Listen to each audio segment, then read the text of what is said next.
time we take calls here, even though we're an online program. 617-396-4958 is the number.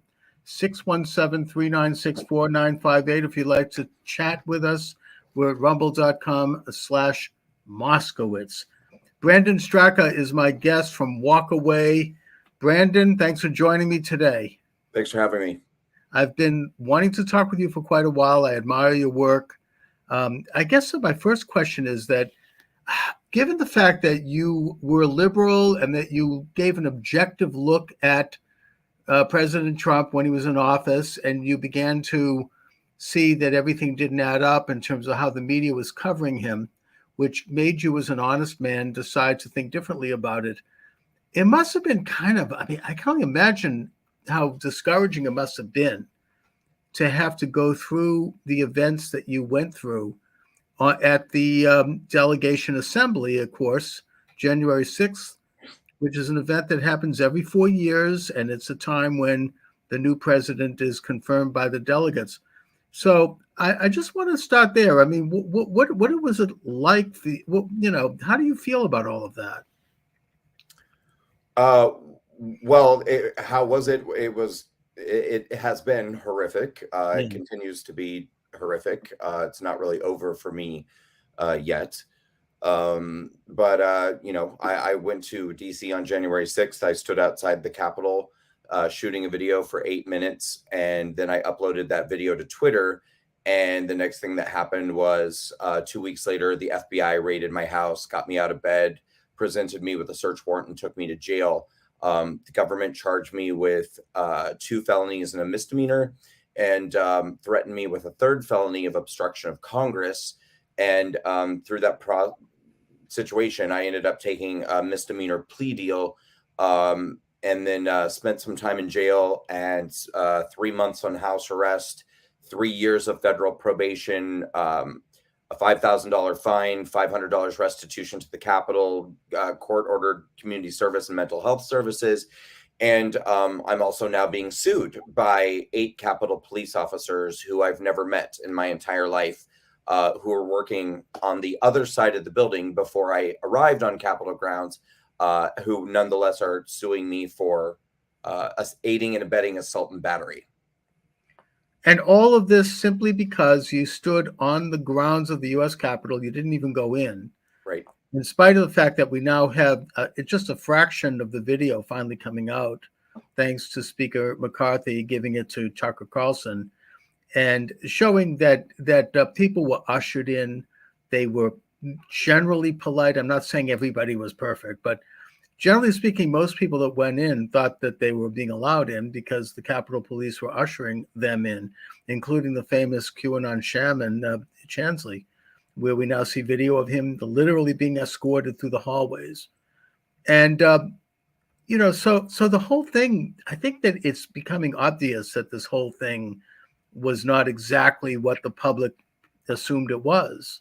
They kept reshowing videos of people charging into the Capitol constantly, like it was on a loop. And we also are getting more evidence that the ringleaders, such as Ray Epps and the guys up on the platforms with the bullhorns, and this other guy known as Ginger Gunn, who was the only person there with a weapon, they were never charged. They were never questioned. They were all walking free.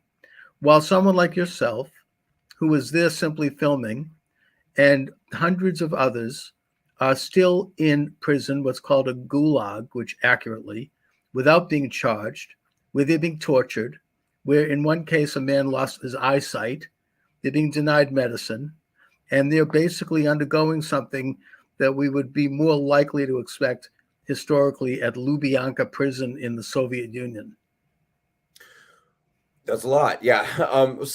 These, I will say the one thing that I hear a lot of people say, which is not entirely accurate, is that these guys are not being charged. So everybody has been charged. Okay. I mean, that is true, because that would be so flagrantly unconstitutional. That it's even for DC justice, I can't imagine that would be allowed to stand.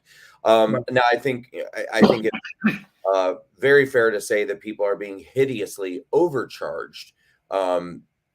that's a truth. And people are certainly being charged for things that they didn't do, and expected to basically, take plea deals and, have to tango with the government on a lot of false accusations and a lot of accusations about their motivations and intentions. That's very big to the government, is basically saying, this person went with a motivation to do this, or an intention to do this, or an intention to do So that. they're being charged for an intention as opposed to an actual crime? Well, I think the whole idea is that there can't be a crime without intent, or that intent is a major factor in establishing a crime. So what they don't want is to basically have this narrative that a spontaneous riot broke out, and that, some people acted very badly on the spur of a moment, when their passions became inflamed. When they were egged on by these ringleaders who were possibly and most likely FBI agents, informants, assets, people, and the evidence for that is that they've never been charged. Ray Epps has never been charged. There's 7 videos of him, all on YouTube. Maybe YouTube's taken him down by now, saying we've got to go into the Capitol. He did this the day before the event, and who came up with that idea? What do you mean go into the Capitol? I mean, and then there's a video of him sitting there whispering something in the ear of one of the Capitol Police, and all of a sudden the doors are swinging open. Right. So, anyway. No, it's like, isn't that something, because I was actually accused of standing outside the Capitol and saying the words "go, go" to encourage people to go inside the Capitol. And that was part of the reason why they originally charged me with a felony. So it is very interesting to wonder why somebody who was screaming for 2 days, "Go inside the Capitol, go inside the Capitol, go inside the Capitol," is not really of interest to them. But when I allegedly said the words "go, go" out 35 feet away from the building, that was felonious in their mind. Right, whatever that meant. But right. the point is that on the one hand, you had them swinging open the doors and people just thinking that they were allowed to go in. And there's now video, as I say, coming out, thanks to Tucker Carlson, that shows that they were largely peaceful, and it goes against the narrative. And on the other hand, you had some of the Capitol Police acting violently, as in the shooting in cold blood of Ashley Babbitt and the stomping to death of Roseanne Boylan, and other events like that. There have been a couple of suicides now of young people who went into the Capitol just to be there.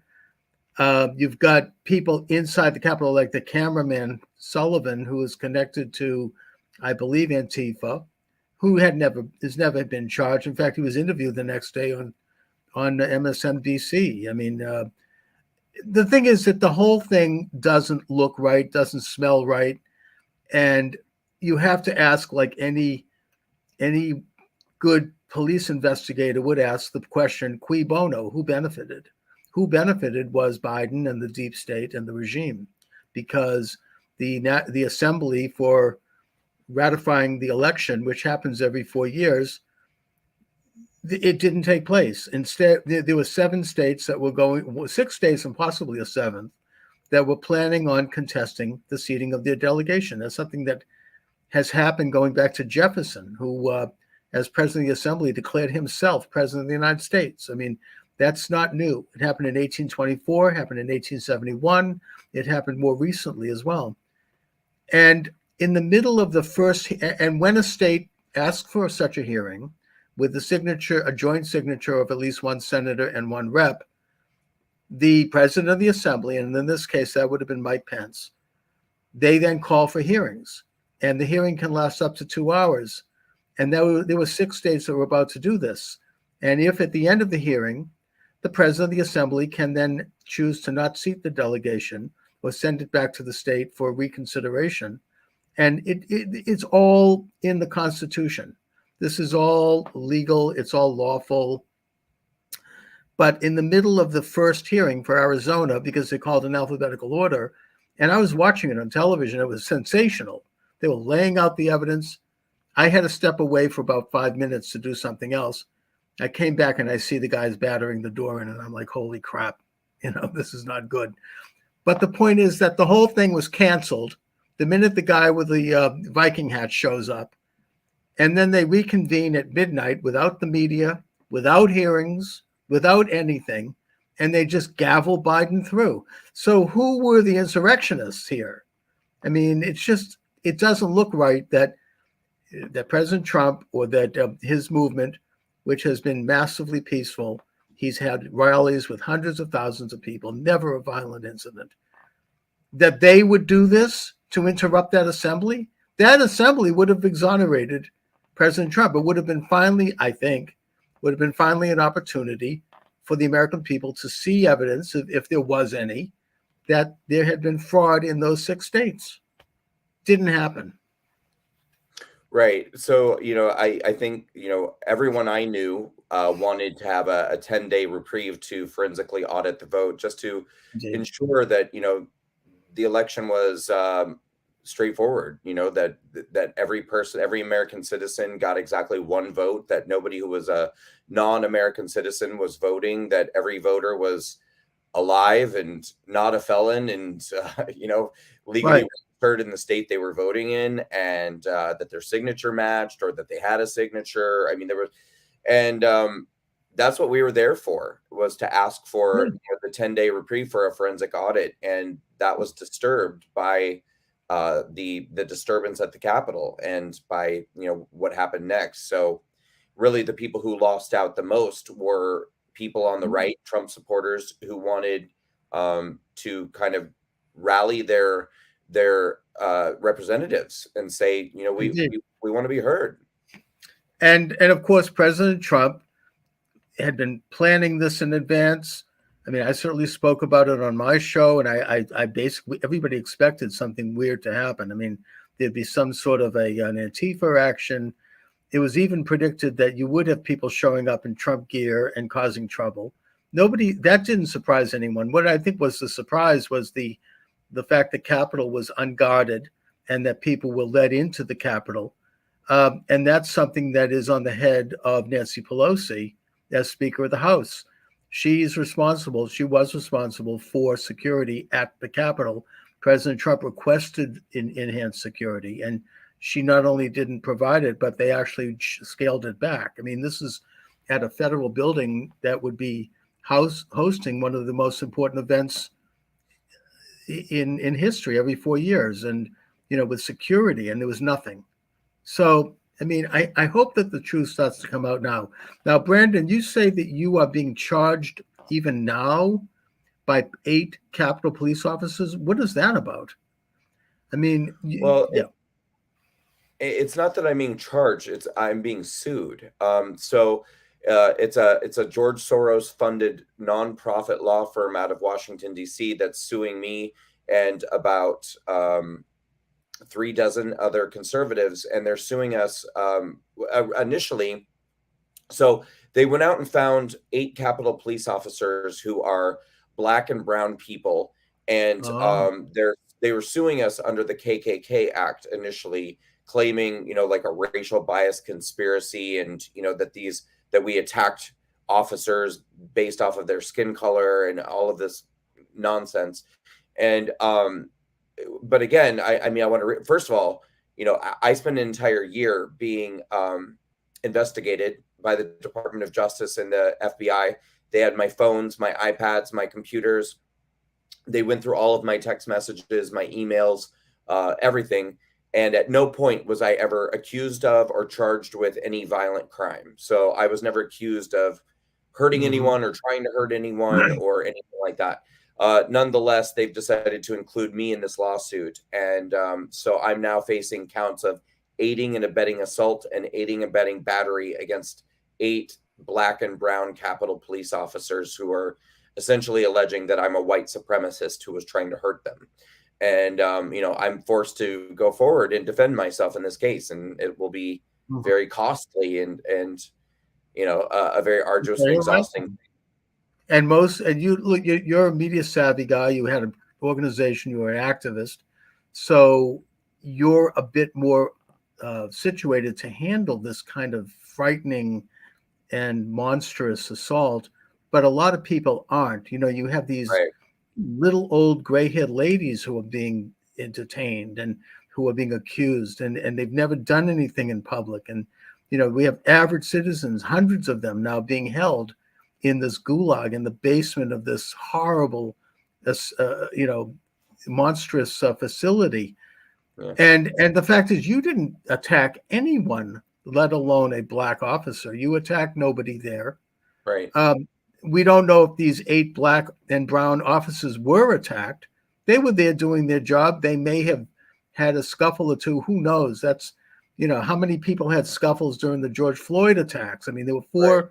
I remember there were 4 officers who were murdered outright while they were sitting in their staff car by a guy who was following that group.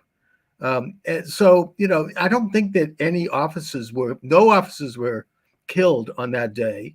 We now see Officer Sicknick he died later that night in his sleep, but he was fine. I mean, it's not like, that's a very difficult job, but, the idea of suing people now for that, and even falsely, it's frightening.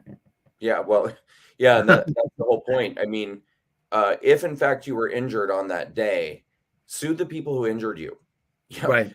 Don't sue people who are on the other side of the building at another time when you weren't even there. I mean, they weren't even on the same side of the building I was on.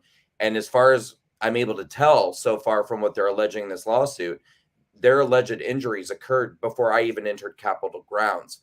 So I don't know how I'm responsible for these people getting hurt, but this is the dishonesty of January 6th. And this is honestly, it's the dishonesty of the narrative of racism too. These two things are coming together and being right. married. And nothing to do with people's views on race had nothing to do with anything. Right. That it's really irrelevant, and it's really a false accusation anyway that feeds into this whole, drama that people are spouting on the left, which is that somehow President Trump and people around him have something against black men and women, which is a goddamn lie. Right. And Trump, all of a sudden, he was a heroic figure among black people until he stepped off the elevator. Then all of a sudden, he doesn't like black people. I mean, it's just, right. It's in this society, in this free country, it's an ugly and vicious accusation that can really damage a person. And it's untrue. It's just, it's false. If you want to see racism, take a look at Greater Boston in some of these lily white, ultra left-wing suburbs. You won't find so many black people. But putting that aside, you, Brandon, have a social network media that you're rolling out. I want you to talk about that. Yeah. So we have launched Walkaway Social this week. It's available right now on the Apple App Store. It'll be available on the Google Play Store, we believe, sometime within the next, hopefully, 3 days. And you can also sign up on the web. So if you're an Android user and the app is not quite available right now, you can always go to walkawaysocial.com. And basically what this is a platform that functions very similarly to Facebook, but we've designed it to rebuild the walkaway community that was lost when Facebook banned us in 2021. So we had grown to over 510,000 patriots in the walkaway campaign, and we had tens of thousands of videos and written testimonials of people telling their stories about why they're walking away from the Democratic Party or why they walk with those who walk away. Mm-hmm. And all of that content was gone when Facebook banned us. So my team and I decided to build our own platform. It took an enormous amount of work and, in fact, 2 years to build, but we're finally there and we launched it. We have beautiful mobile apps. Like I said, they're available now on the Apple App Store. The Android app is coming this week, but you can sign on now at walkawaysocial.com. Please do. Everyone watching, please go to walkawaysocial.com or go to your app store and load the apps. They're really amazing. And you can, again, start watching the stories that are coming. We have dozens of videos that have come in just this last week of people telling their stories about walking away from the Democratic Party. It's really extraordinary. Well, I'm gonna sign up myself right after I talk to you, and it looks great. I'm gonna put a link. I'll put a link to it up on my website, charlesmoscowitz.com. How did Facebook justify taking down your site? I mean, and are you considering suing Facebook for that? We never got an answer to that question. Basically, we got we all woke up one day, I think it was January 8th of 2021, and every member of my team were locked out of our accounts. We had a message saying we were permanently banned.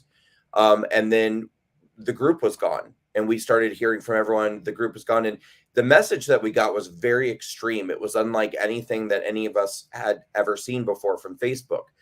This wasn't something that said your account is suspended. If you feel like this is a mistake, click here, which oftentimes people get. It was just a message that said your account is permanently banned. This cannot be appealed. It's over. No explanation. And no explanation. And we did hire an attorney, and the attorney reached out to Facebook, and we never got an answer from Facebook. And while we were waiting, because remember, it was only about 2 weeks later when I got raided by the FBI. So when that happened, it was like my focus just became about what the hell is happening in my life and my criminal case. I mean, honestly, it was probably many, many months later before I even remembered, like, oh, where did we leave off with Facebook? I think you were busy being in prison. Yeah, right. Exactly. There are other problems going on, and the demon deep state. I mean, this is like, I mean, it's really ugly. I mean, Zuckerberg wrote a check for $420 million for street money for people to help defeat Trump. So, just to show where they're coming from, they are going after hundreds of thousands of people in your case, and your organization, and simply wiping it out. You're reconstituting it. The thing that makes me concerned is that given the atmosphere that we're in now, like this kind of Gestapo-like atmosphere where they're knocking people's doors down at 4:00 in the morning, like a guy like Roger Stone, and they're dragging him out of bed in his underwear and putting him out the front lawn with CNN filming. People are going to be afraid, to sign up. Are you getting people signing up? And I mean, it's an act of courage as an American to go out and say, yeah, I'm going to do this. Here I am.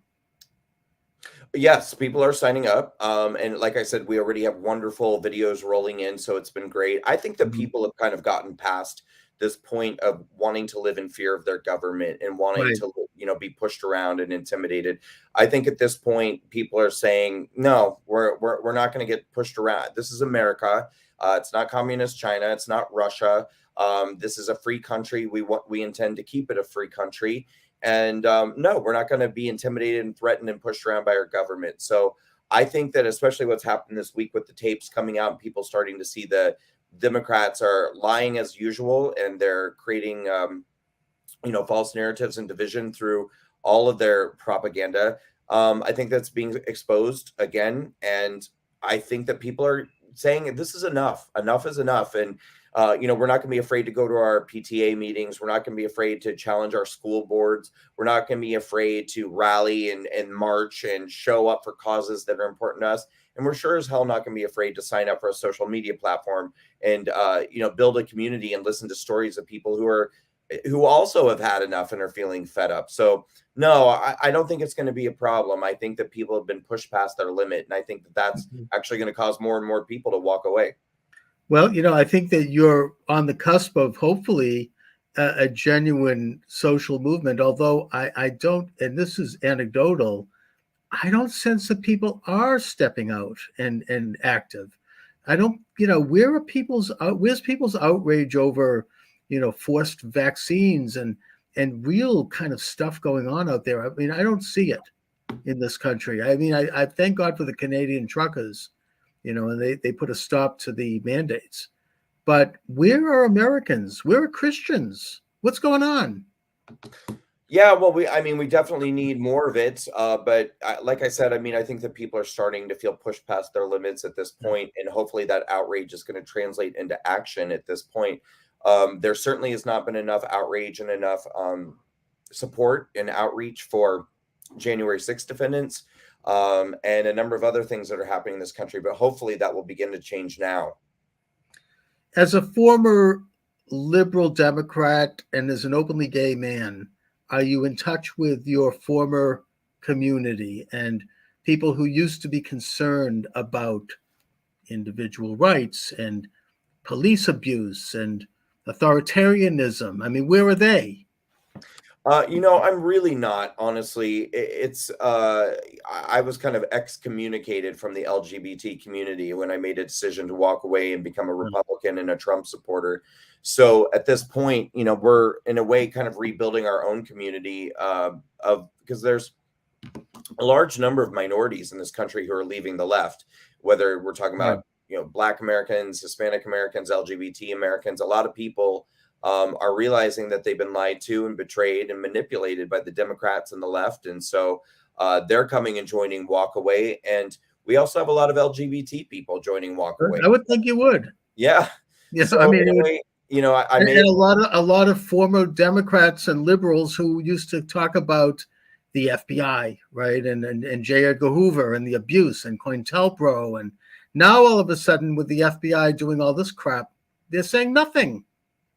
right. I mean, I've reached out to them to see if they come on the show. They won't. People who used to talk to me won't anymore because of this. And these are issues that I assumed they cared about. I don't know if they ever did, though. Well, I think they care about these issues when it affects them or affects people who are politically like-minded to them. But I think if these issues affect their political opponents, then suddenly it's not very important to them anymore, honestly. And I'm dealing with this on an everyday basis. I mean, there's even today, just earlier, I was on Twitter and I was sounding off my opinions about the January 6th committee and some of these tapes that are coming out. And a number of people liberals on Twitter were saying, does your probation officer know that you're putting these opinions out in public, and somebody ought to contact your judge and your probation officer? And I just thought, wow, these people have become so comfortable at this point with the idea of authoritarian abuse, and picking up that phone and calling the FBI and and trying to contact people's judges and people's probation officers and stuff. It's, these government arms have really become agents of abuse for the political left, and they love it. They love it. They're very open about it. They're open Stalinists. I mean, I remember when, as I say, Roger Stone was dragged onto the lawn. There are people celebrating. Oh, good. This is like, I mean, there's no sense of like scruples anymore. There's no sense of proportion. It's whatever it is. They have this bizarre and inexplicable hatred for Trump. Orange man bad. They can't. If you ask them why, they can't explain it. They go into like a kind of complete, nonsense. I mean, they can't really articulate it. I mean, it makes you wonder if there's not some kind of a massive brainwashing going on. I don't know. I mean, I think there is. Yeah. It's a whole different subject. But anyways, Brandon, listen, I really appreciate you joining me. I've admired your work for a long time, and I admire your strength, your inner strength in what you're doing. And I'm very pleased that you're on the right team. I mean, let my viewers and listeners know how they can get involved, how they can contact you and your group. Sure. So I would highly recommend that people get on Walkaway Social right now. Like I said, it's available right now in the Apple App Store. If you're on, iPhone or iPad, you can go to walkawaysocial.com if you want to use on your desktop or your browser. And our Android app will be available in the Google Play Store within the coming days. So that should be right around the corner. And then we'll be, basically everywhere. But you can go to walkawaysocial.com, sign up and create a profile. Get involved. You can join your state group, our testimonial groups. There's a number of things that we're doing on the platform we want people to be involved in.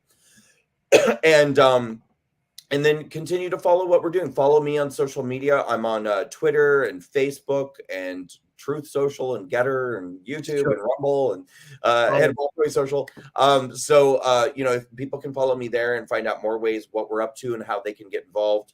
And support Walkaway. Support the Walkaway Foundation. You can support us, become a regular contributor. We're doing amazing events and incredible work, and we can certainly use your help. So indeed, and you keep in touch with all your events as they come up and be involved in them. Brandon Straka, listen, thanks so much for joining me. It's an honor. Let's stay in touch. Let me know if there's any events coming up. You're always welcome. Thank you so much. Appreciate it. Oh, thank you. All right, so that's Brandon Straka from Walkaway Social.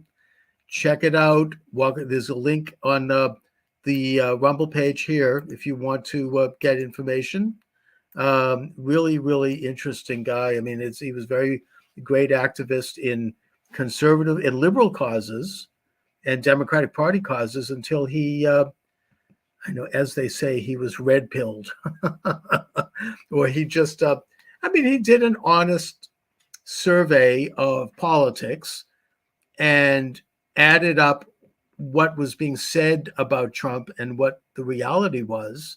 This is when Trump already was president. I've heard him talk. He voted for Hillary Clinton. And he realized that there was something that just wasn't quite flying right. There was something that didn't make sense in the attacks against him. It was so vicious and so twisted and so beyond any reasonable, criticism that I think it made him question why, and he began to take a look. I mean, anybody who is a supporter of President Trump knows what I'm talking about here. I mean, I certainly could speak to that. I was basically drummed out of a lot of communities when President Trump won. I'm not going to go into personal details, but it got so bad that literally I had to change my last name to Moscowitz, which of course was the name of my communist Jewish great-grandfather. I went back to it. I mean, I had previously had another name. I still do, technically and legally, because I was not only worried about the vicious levels of hatred and that were being engendered against people who supported the administration at that time, but also I was informed by members of my own family, my own personal circle, that I could endanger them and their futures by being an outspoken supporter of President Trump, and that in many cases they hated Trump and they didn't agree with me and they didn't want to be associated with me anymore publicly.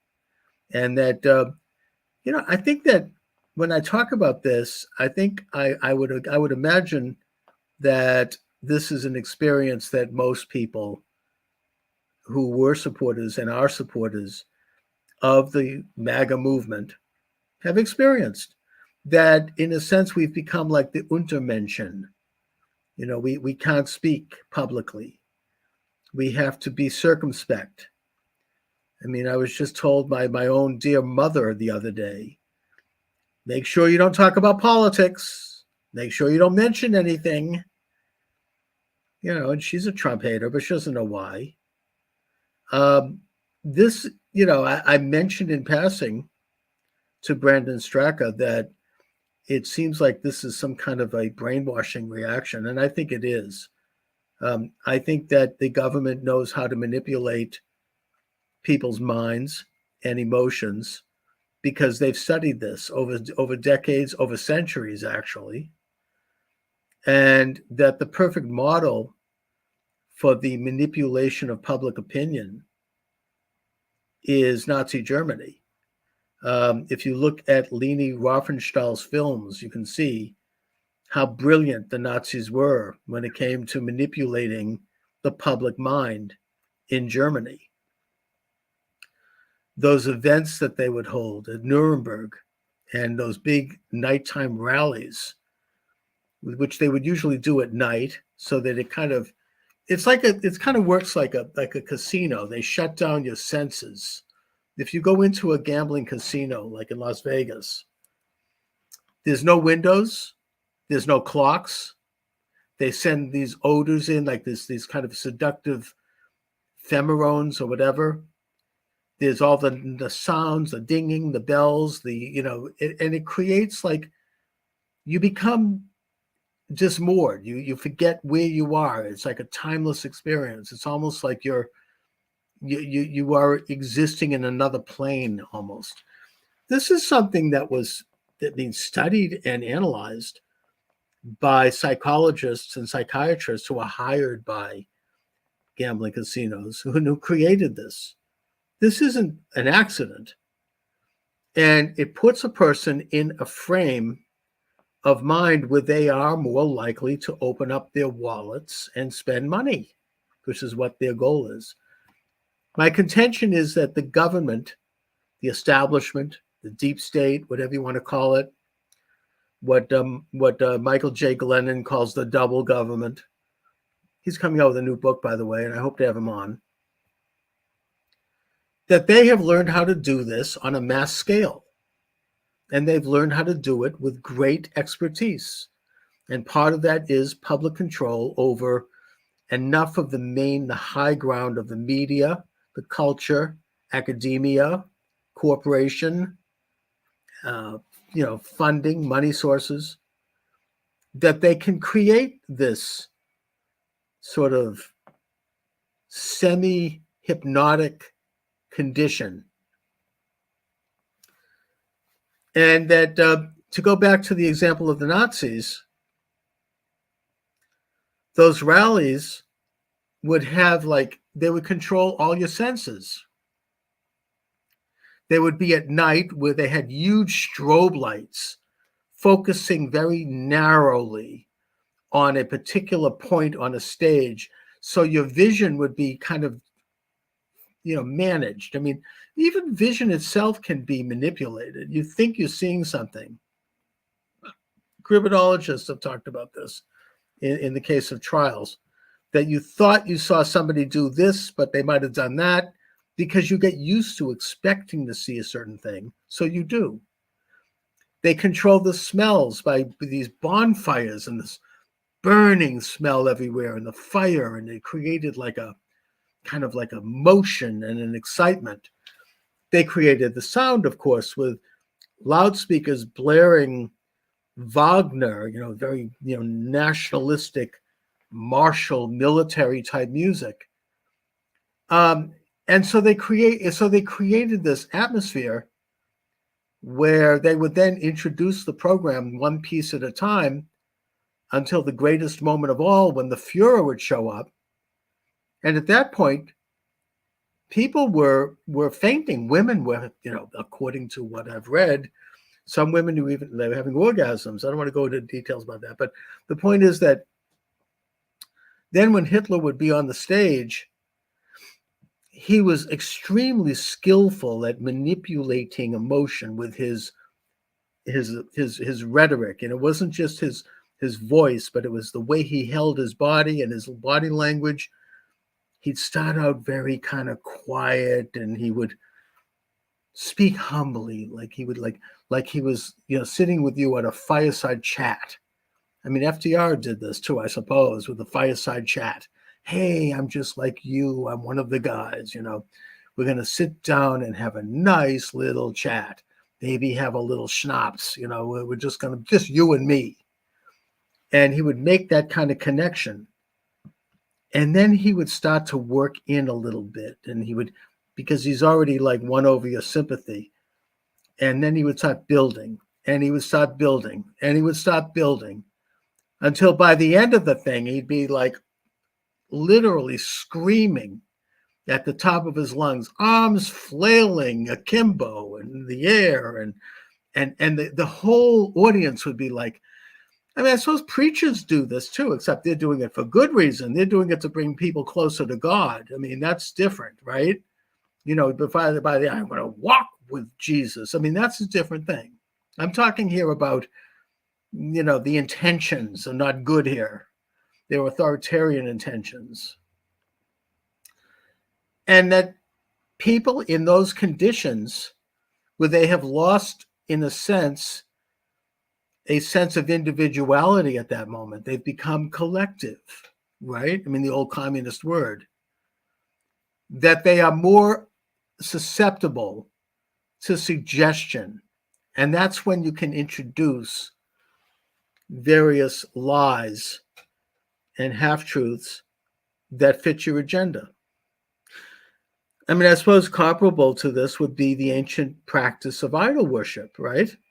I mean, the ancient idol worship, it wasn't just the word. The reason why the Lord, our God Almighty, warned the children of Israel about idol worship, and the reason that they were so rejecting of it, and that whenever they got involved in it, were tempted by it, they would fall morally and ethically, was not just because of the idol, the graven image itself, but it was all the practices around the graven image, throwing the baby into the belly of the Moloch, all the orgies and the sexual immorality and the prostitutes, both male and female, and all the the excess and the drinking and the all of the things that went on around those idols would tear down people's sense of individuality, their sense of objective understanding of morals and ethics, which make a person free,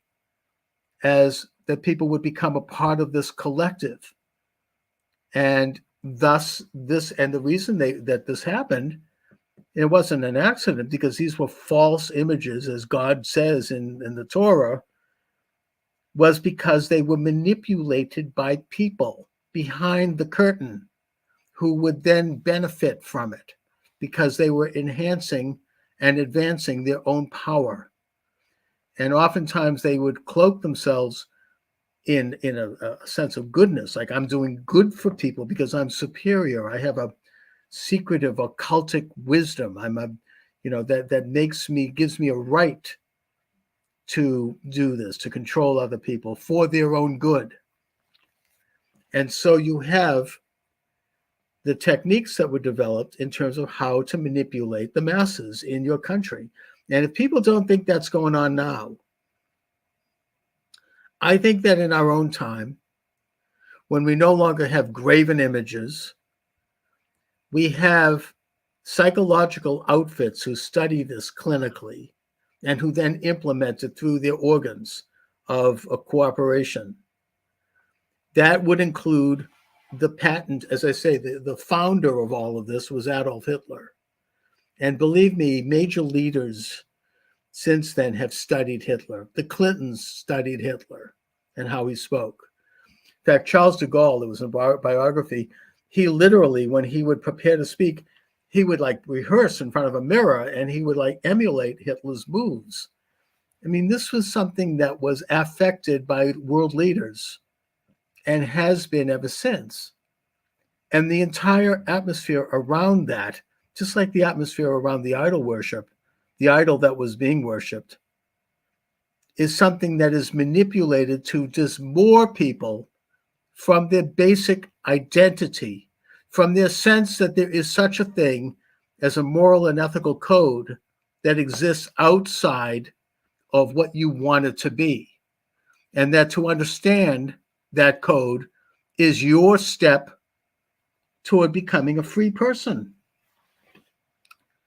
And so after World War II and the collapse of the Nazi social experiment,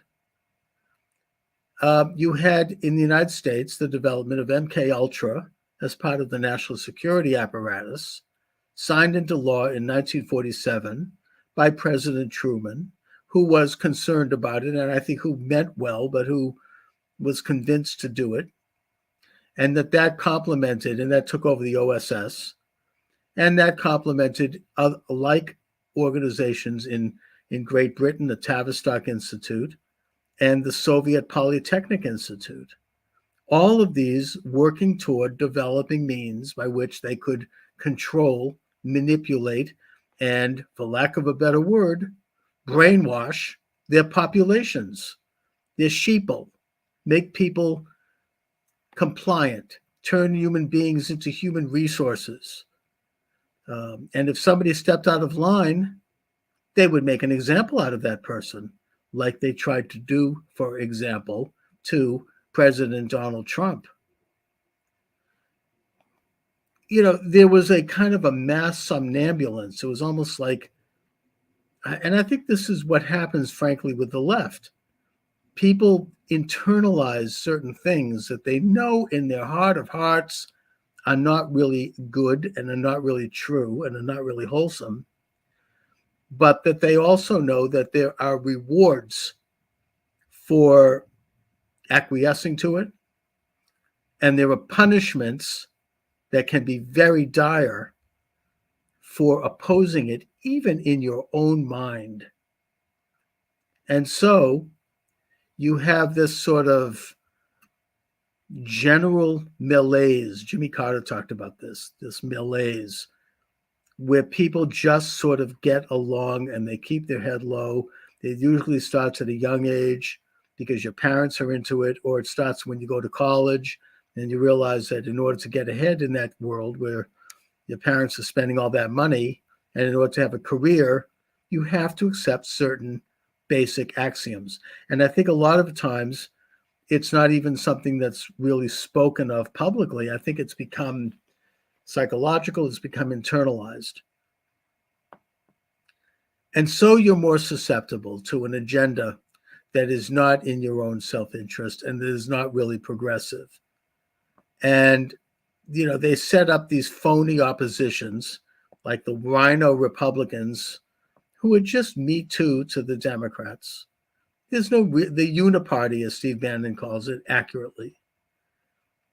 And you have like a kind of a quack opposition, and everybody sort of focuses on minor particulars that they differ on, but in the broad sense, they're all on the same subservient page. And I think that it is that social condition, which of course would have been anathema to the founding generation of Americans, that was put in place that allowed this deep state to demonize Donald Trump, because Trump came along. He was not supposed to win. He's independent. He's a businessman. He's not a hack. He's not a politician who spent his whole life compromising to get ahead. He can't be bought. He's already a billionaire. He doesn't need the money. He doesn't need to be made famous. He's already famous. He already had a high profile for 30 years before he ran. And he cannot be controlled. And so they had to point their direction toward him and demonize him, not just in the Mockingbird media. And when I say Mockingbird, I mean the church committee, which discovered that members of the media are literally taking satchels of cash in order to report on certain stories in a certain way. But also the higher institutions of learning, the higher institutions of culture, the higher institutions of business, the areas of influence in the United States. That they all understood, without necessarily receiving literally marching orders, that Trump had to be stopped. He threatened to wake everyone up. He threatened to return power, as he said in his brilliant inaugural, to its rightful owner, the sovereign people under God. And so they had to stop him, and they had to create these lies that he has something against Black people, which is complete bullcrap. And they had to conspire to have him removed from office. And they did everything they could earnestly, with the impeachment, with Mueller and his brown shirts, pulling people out of bed at 3:00 in the morning and arresting them for things that had nothing to do with Trump. The P dossier, the spying, the use of foreign agents, the collusion on their part.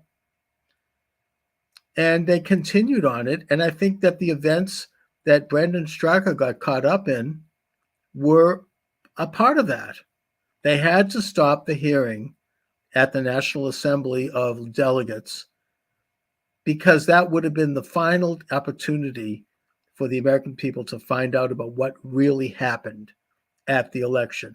We're not going to know in hard writing, because that was stopped. And of course, that action had multiple benefits. I think they would have liked to have taken it further and been able to have claimed that the people involved were, quote, insurrectionists, unquote. Because if they did that, they could have put a lot more people in prison, and they could have restricted freedoms across the board. And the American people would become much more compromised in terms of We, the people who derive our rights from the Creator and not from the state.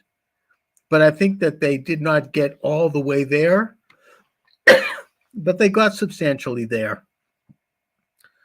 And I think that they're continuing to push it. We now know that the lockdowns and all of that was part of a social experiment that had very little to do with stopping a disease that itself was manufactured in a lab.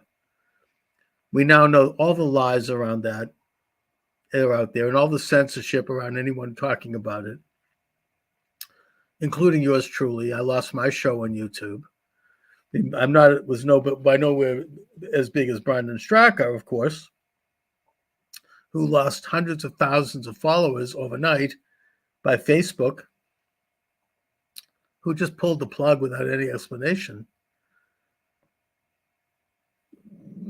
But yet I feel hopeful. I believe in God. I think God wins in the end. I think we have alternative medias. I'm doing it right now. And we all continue to find our way forward because we still have the fundamental freedoms and we still have the functions to think and to speak on our own. They haven't completely taken over. I would just ask people who are part of this normie group that hates Trump and that doesn't really function, ask yourself what's going on. Do it in your privacy of your own minds. You don't have to tell anybody. I know that people have a lot invested in their careers. I've been told this by people who had to distance themselves from me, people in my own family, people amongst my own circle.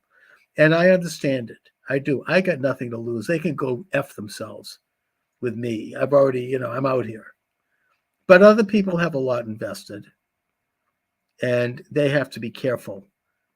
However, we need to have courage and we need to see some good people step forward and start blowing the whistle, because once you do, once one person stands up, there's a psychological term for this or a sociological term. I forget what it is right now. I'm going to think about it. But, it's sort of the situation where one person can stand up and say something and it changes the complexion of the entire organization forever, because it rips a little hole in this seamless garment that they've wrapped themselves in. That's all it takes. And it takes courage. It takes inner strength. It takes guts to do that, but it can be done. Anyway, I want to thank you for joining me this afternoon. I want to thank Brendan Straka from the Walkaway Social. Check out Walkaway Social. I'm going to join it right after I sign off today.